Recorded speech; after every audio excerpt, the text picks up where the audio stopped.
Fala pessoal, beleza? Tudo bem?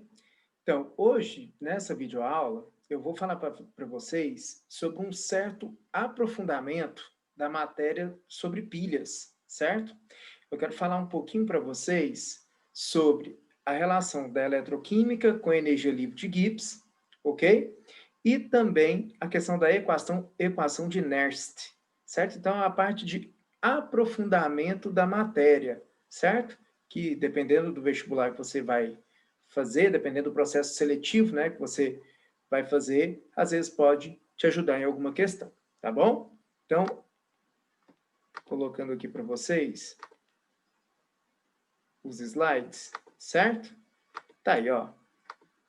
Relação entre a força eletromotriz e a variação de energia livre de Gibbs, ΔG, né?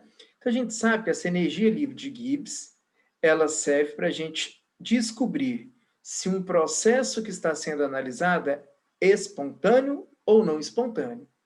Toda vez que você calcular a energia livre de Gibbs, que ela der um valor negativo, indica que esse processo é um processo espontâneo. Se a energia livre de Gibbs der um valor positivo, indica que esse processo é um processo não espontâneo. Ok? Então tá aí, ó. Qual é a relação entre a força eletromotriz e a energia livre de Gibbs? ΔG, que é a energia livre de Gibbs, é igual a menos NF ΔE. ΔE é o potencial padrão, certo? N, o número de mols de elétrons transferidos, né? Então, quem oxida perde elétrons, quem reduz recebe elétrons. Então, o número de mols de elétrons que foram transferidos de quem oxida para quem reduz. E F é a constante de Faraday, né? Que tem o valor de 96.500 coulomb. Então, por exemplo, esse processo aí, ele é espontâneo ou não espontâneo? Né? Então, ó, qual é a variação da energia livre de Gibbs da seguinte reação no estado padrão?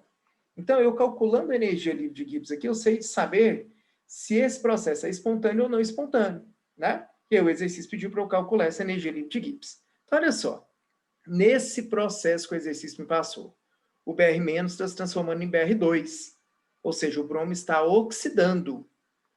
O F2 está se transformando em F-, o flúor está reduzindo. Então, olha só as duas reações que ele me passou. Então, como o flúor está reduzindo, eu vou conservar a reação de baixo. Como o bromo está oxidando, eu preciso de inverter a reação de cima, certo? De acordo com o que ele me passou. Então, tá lá, ó. ΔG é menos N, F ΔE. Então, para eu jogar na fórmula, eu preciso de calcular o potencial desse processo. Né? O potencial desse processo, para a gente calcular, não é sempre o potencial de oxidação, mas o de redução. Como na reação que ele me passou, o bromo está oxidando, eu vou inverter a reação de cima. Então, se era redução, virou oxidação. Se era mais 1,06, fica menos 1,06. E como o flúor está reduzindo, eu vou conservar a reação de baixo, certo? Então, ΔE vai ser menos 1,06 mais 2,87. O potencial desse processo, 1,81 volts. Vou pegar esse valor para jogar na energia livre de Gibbs, certo? Então, ΔG é igual a menos 2, por que 2? Tá aqui, ó. Essa reação a gente vai inverter, né? A reação de cima. Então, 2 Br- vão se transformar em Br2 e liberar 2 elétrons. O F2 vai receber esses 2 elétrons e se transformar em 2 F-. Então, estão sendo transferidos 2 mols de elétrons. Então, por isso, menos 2 vezes a constante de Faraday, que é 96.500 coulomb, vezes o potencial do processo, que é 1,81 volts, certo? ΔG desse processo, menos 349.330 joules, ou seja, aproximadamente menos 349 quilojoules, né? Como o ΔG tem um valor negativo, a gente sabe que esse processo, ele é um processo espontâneo, ok? Certo? Então, essa é a relação entre a energia livre de Gibbs, certo? E a parte da eletroquímica, certo? Então, dependendo do processo seletivo que você for fazer aí, pode ser que seja cobrado alguma coisa relacionada a isso, tá bom? E o que é essa equação de Nernst, para a gente finalizar esse aprofundamento? Para se calcular a força eletromotriz de uma pilha fora das condições padrão, devemos utilizar a equação de Nernst. Então é o seguinte, quando a gente calcula o potencial de uma pilha, esse potencial ele é calculado nas condições padrão, ok? Então, nessas condições padrão, existe uma concentração molar específica, uma temperatura específica, certo? A partir do momento que a gente começa a utilizar uma pilha, essa pilha deixa de estar nas condições padrão. E a partir disso, o potencial dessa pilha, ela vai mudar, ela vai sofrer alteração, certo? Então, para a gente calcular a força eletromotriz da pilha fora das condições padrão, né? Então, depois de um determinado tempo de uso, por exemplo, a gente consegue calcular através dessa equação de Nernst. Então, tá aí, ó. O potencial da pilha, né? Fora das condições padrão vai ser igual. O potencial da pilha nas condições padrão menos 0,059, né? Esse valor está quebrado aqui, mas a gente usa 0,059 sobre N vezes o log da constante de equilíbrio. Então, tá aqui, ó. É igual à força eletromotriz, certo? Que é o potencial da pilha fora das condições padrão. É zero, o potencial padrão, né? O potencial calculado normalmente, né? Do eletrodo. N, número de mols de elétrons transferidos. K é que é igual à constante de equilíbrio. Então, olha só como é que a gente vai fazer isso. Olha o exemplo. Calcule a força eletromotriz de uma pilha de Daniell a 25 graus Celsius, quando a concentração de zinco 2+ é 1,5 mol por litro e a concentração de cobre 2+, 0,025 mol por litro. Nesse caso, está fora das condições padrão, certo? Então, tá aqui, ó, a pilha de Daniell nas condições padrão, o seu potencial padrão é 1,1 volts. E nessas condições que o exercício me passou, que está fora das condições padrão, aí a gente tem que usar a equação de Nernst, ok? Então, tá aí, ó. Potencial que eu quero calcular é igual. Potencial padrão, o exercício me passou, que é 1,1, menos 0,059 dividido por N. Galera, o zinco perdeu 2 elétrons, ó, o zinco se transformou em zinco 2+.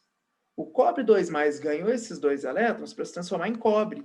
Então, o número de mols de elétrons transferidos foi 2, certo? Vezes o logaritmo da constante de equilíbrio.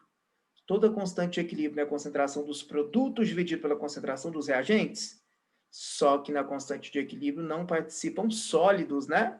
Então, vai ser a concentração do zinco 2+, que o exercício me passou, que é 1,5, dividido pela concentração do cobre 2+, que o exercício também me passou, que é 0,025.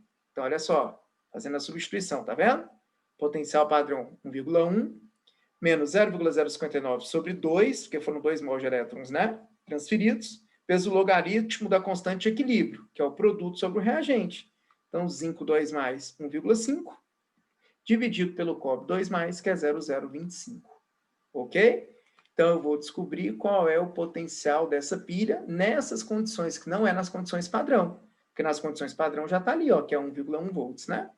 Então, o potencial vai ser 1,1 menos 0,059 dividido por 2 dá 0,0295, vezes o log de 60. Né? Por isso que ele me passou o log de 6. O que é 60? Né? 6 vezes 10? Então, tá aí, ó.